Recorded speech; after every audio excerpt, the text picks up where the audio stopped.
तो आज की क्लास हमारे लिए बहुत इंपॉर्टेंट होने वाली है। आज हम सीखेंगे इफ एल्स कंडीशन कैसे यूज करी जाती है पाइथन के अंदर पे। ये हमारे स्टॉक मार्केट में जो हम लोग ट्रेड्स लेंगे उसके लिए बहुत इंपॉर्टेंट है, ठीक है, क्योंकि ये कंडीशन चेक करवाता है। इन्वेस्टमेंट्स के लिए भी ये काम आती है, तो इसको हम लोग एक बार समझ लेते हैं कि ये क्या है और ये कैसे काम आती है। जैसे अगर मार्केट का प्राइस बढ़ रहा है तो हम लोग ने तीन कंडीशन मान ली, चलो तीन कंडीशन बन रही है। ये स्टेटमेंट्स करते क्या है, allow your program to think.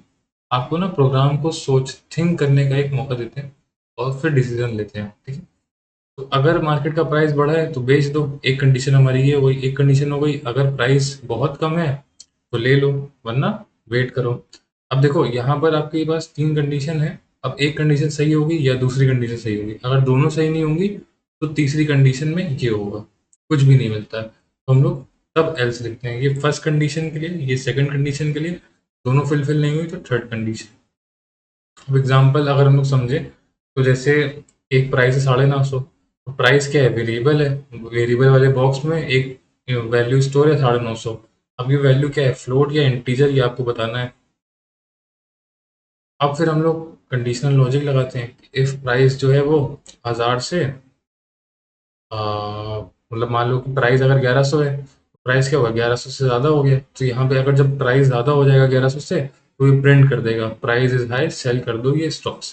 तो यहाँ पर हमारे पास एक्सप्लेनेशन भी आ गया कि इफ कीवर्ड जो है पाइथन को बता रहा है कि कंडीशन चेक करनी है। प्राइस अगर ये है, कंडीशन का प्राइस 1000 से ज़्यादा है कि नहीं है, कॉलन ज़रूर लगाना, ठीक है। ये याद रखना कि जब भी ये कंडीशन खत्म हो जाए तो प्राइस के जस्ट बाद आपको कॉलन ज़रूर लगाना है। नहीं तो अगर ऐसा नहीं है तो elif price 900, print price is low, buy कर लो स्टॉक। देखो अब इसको हम लोग एक बार चेक करते हैं कि ये करना क्या है। तो दो तीन मल्टीपल सिनेरियोज लेते हैं। पहला सिनेरियो लेते हैं जब प्राइस क्या है, लेट्स अज्यूम अभी टाटा मोटर्स का प्राइस चल रहा है 650 चल रहा है, तो हम इसको 650 लिख देते हैं। यहाँ पर हमने ये कंडीशन डाल दी। अब हम क्या करेंगे, अब हम करेंगे कि हमारी पहली जो कंडीशन है, इफ प्राइस इज 1000। अब देखो अगर प्राइस क्या है, 1000 से ज़्यादा है तो ये फुलफिल कर देगा, मतलब इसको ये डाल देना है। लेकिन 1000 से ज़्यादा तो है नहीं, तो ये कुछ भी नहीं डालेगा। इसलिए हम सेकंड कंडीशन डाल देंगे, एलिफ प्राइस 900 से ज़्यादा हो तो ये कर दो। तो अब ये क्या करेगा, यहाँ पर हम एक बार इसको डाल देते हैं कि अगर एलिफ प्राइस जो है वो 900 से कम हो तो प्रिंट कर दो प्राइस इज लो, बाय कर लो स्टॉक। तो हमारी सेकंड कंडीशन फुलफिल हो रही है। तो कंप्यूटर भी पहले सोचेगा फिर डिसीजन क्या लेगा, पहली कंडीशन ये वाली में चेक करेगा फिर ये वाली चेक करेगा। नहीं तो अगर मान लो तीसरी कंडीशन हम जैसे क्या है कि तीसरी कंडीशन हम करेंगे कि एलिफ प्राइस मार्केट स्टेबल है, होल्ड कर लो। ये हम एक तीसरी कंडीशन बना देते हैं, ठीक है। अब जो है वो सेकंड कंडीशन फुलफिल होनी चाहिए। इसको अब एक बार हम लोग रन कर देते हैं, ठीक है। तो अब ये सोच रहा है, थिंक कर रहा है, डिसीजन लेगा फिर हमें बताएगा क्या होगा। वैसे ये वाला मैसेज आ जाना चाहिए, प्राइस इज लो, बाय कर लो। देखो ये आ गया। अब हम लोग एक काम करते हैं, अब सिनेरियो चेंज करते हैं। अब हम सिनेरियो ये रखते हैं कि प्राइस जो है वो 950 रख लेते हैं, ठीक है। प्राइस चेंज करके 950 रख लेते हैं। अब 950 अगर रख लेंगे तो हमारे पास कौन सा मैसेज आना चाहिए, एल्स वाला, क्योंकि प्राइस जो है वो 1000-900 के बीच में है, मार्केट स्टेबल है, होल्ड कर लो, ठीक है। आ गया। अब हम अगर तीसरा सिनेरियो बनाते हैं, तीसरा सिनेरियो क्या बना सकते हैं, प्राइस जो है वो मान लेते हैं 1100 है। प्राइस 1100 है तो इफ प्राइस वाला कर लेगा, प्राइस इज हाई, सेल कर दो स्टॉक, ठीक है। ये हमारा तीनों कंडीशन हो गई, इफ एल एल्स। और हमारी थर्ड कंडीशन क्या थी, एलिफ, ठीक है। तीनों कंडीशन हमारी होगी इफ एलिफ ये। तो ये हमारा आउटकम आ जाएगा, रिजल्ट आ जाएंगे। कोड की समरी के लिए आपको ये समझना है, ये एक बार आप देख लो, रन दिस ब्लॉक सेकंड वाले में ये, थर्ड वाले में ये। अब आपके लिए कुछ डाले हुए हैं, अब एक बार इसको डिसाइड कर लेना, इसको चेक कर लेना। और ये आपका एक होमवर्क है, इसको आप कर सकते हो, ठीक है। प्रैक्टिस करो इसको आप एक बार। फिर हमारे पास इफ क्या करता है, एलिफ क्या करता है, कॉलन भी मैंडेटरी आफ्टर इफ एल, ठीक है। ये चीज़ें आप समझ लेना। आउटपुट दिखा देगा ये कंपैरिजन। अच्छा ये कंपैरिजन ऑपरेटर एक बार हम लोग समझ लेते हैं क्या होते हैं ये। तो ये जो इक्वल टू है इसका मतलब होता है कि प्राइस क्या दोनों वैल्यूज बराबर है, तो हम दो बार इक्वल टू लिखते हैं। ठीक है, क्या ऑपरेटर काम करता है, दो बार इक्वल टू अगर हम लोग लिखेंगे तो समझ में आएगा कि प्राइस बराबर है ना। इसका मतलब क्या होगा, एक्सक्लेमेशन और इक्वल टू हम डाल लें तो नॉट इक्वल टू मतलब हो जाएगा कि प्राइस नॉट इक्वल टू 1000। तो ये कंडीशन ये चेक करेगा। ग्रेटर देन क्या चेक करेगा कि प्राइस क्या वैल्यू दूसरे से बड़ी है। लेसर देन ये चेक करेगा। एक बार समझ लेते हैं इसको रियल लाइफ में लेके। मान लेते हैं कि प्राइस हमारा 950 है, अभी करंट प्राइस 950 चल रहा है, और टारगेट प्राइस हमने डाल दिया क्या 1000। मतलब कि ये हमारा टारगेट प्राइस ये होना चाहिए। इसको हम लोग दोनों वैल्यूबल्स को स्टोर करा देते हैं। और अब हम क्या करेंगे, अब हम एक कोड ये लिख देते हैं,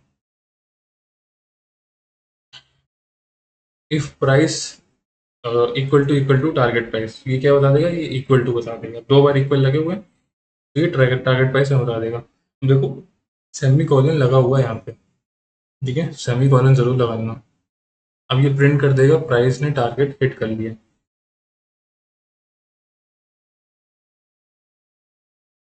अब प्राइस जब एग्जैक्टली 1000 होगा ना तभी हिट करेगा ये। इसको हम लोग एक बार चेक कर देते हैं, ये रन नहीं होगा क्योंकि प्राइस जो है वो 950 नहीं है। मतलब प्राइस जब टारगेट प्राइस के बराबर होगा ना तभी चीजें चेक करेंगी, तो अभी अभी तो है नहीं। हम लोग एक बार इसको दोनों को सेम कर देते हैं। कैसे सेम करेंगे, इसको उठा के कॉपी कर लेते हैं और अब नया कंडीशन बना देते हैं क्या। अब इसको बना देते हैं, इफ प्राइस है 950 तो हम लोग इसको भी 1000 ले लेते हैं। तो जब हम 1000 कर देंगे तो दोनों चीज़ें बराबर हो गई। अब बराबर हो जाएंगे तो ये जब ये इक्वल टू हो गया तो ये टाइप कर देगा मैसेज। ठीक है, तो कंडीशन चेक करेगी 1000 1000 के बराबर होना चाहिए। If price is equal to target price तभी ये मैसेज करेगा, तभी ये टेक्स्ट करेगा कि प्रिंट प्राइस ने टारगेट हिट कर लिया। ये हमारा इक्वल टू हो गया। अब ऐसे ही हम लोग नॉट इक्वल टू कर लेंगे। यहाँ पर हम एक कंडीशन बना लेते हैं, जैसे उसका ऑपोजिट हो गया। जैसे इस वाले में अगर हम लोग करते ना तो ये मान जाता, जैसे अगर हम इस वाले में करेंगे तो ये मान जाएगा।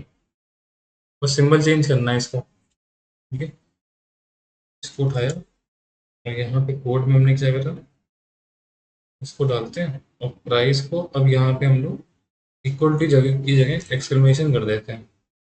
अब रन कर देते हैं तो क्योंकि नॉट इक्वल टू है ना इसलिए इसने कंडीशन चेक करी, कंडीशन में टू इसने मैसेज टाइप कर दिया। तो हम एक नया कोड बनाते हैं, नॉट इक्वल टू भी हो गया, ग्रेटर देन तो हमने कर ही लिया, लेस देन भी कर लिया। अच्छा ग्रेटर देन और इक्वल टू एक बार कर लेते हैं। अच्छा ये वाला भी एक बार कर लेते हैं। ठीक है, ग्रेटर देन और इक्वल टू। तो हम लोग मान लेते हैं कि हमने दो प्राइस ले लिए, एक प्राइस लिया इक्वल टू 1000। ठीक है, और यहाँ पे हमने डाल दिया। अच्छा एक हमें टारगेट प्राइस जो डालना पड़ेगा, टारगेट अंडरस्कोर। अंडरस्कोर क्यों यूज होता है ये एक बार याद करना, मैंने बताया हुआ है। Is equals to 1000। अच्छा अब देखो प्राइस क्या हमें चाहिए, 1000 1000 हो या 1000 से ज़्यादा हो। तो हम 1000 से ज़्यादा करवा देते हैं, 1100 करवा देते हैं, तो ये कंडीशन मैच हो जाएगी। अब ये यहाँ पर इसने नहीं लिखा हुआ है क्योंकि प्राइस जो है वो इससे मैच नहीं हो रहा है। तो हम लोग इसको एक बार फिर से करते हैं चेक। यहाँ पर हमारे पास क्या है, क्योंकि इसने कंडीशन मैच नहीं हो रही है तो ये यहाँ पर मैसेज टाइप नहीं हुआ है। इस हिसाब से आप ग्रेटर देन और इक्वल टू कर सकते हो, फिर लेस देन और इक्वल टू इसका जस्ट ऑपोजिट हो जाएगा। आप कंफ्यूज मत हो, आप कुछ आपके पास क्वेश्चंस हैं ये आप क्वेश्चंस एक बार ट्राई करके देखो। दो कंडीशन हमने ले ली, प्राइस 1200 बाय प्राइस 1000। अब सब कुछ एक बार लगा लगा के चेक करो और इसको चेंज करते रहना। ठीक है, तो आपको समझ में आ जाएगा। ये आपका एक क्वेश्चन है, इसको आप लोग प्रैक्टिस करो, फिर मिलते हैं नेक्स्ट क्लास में।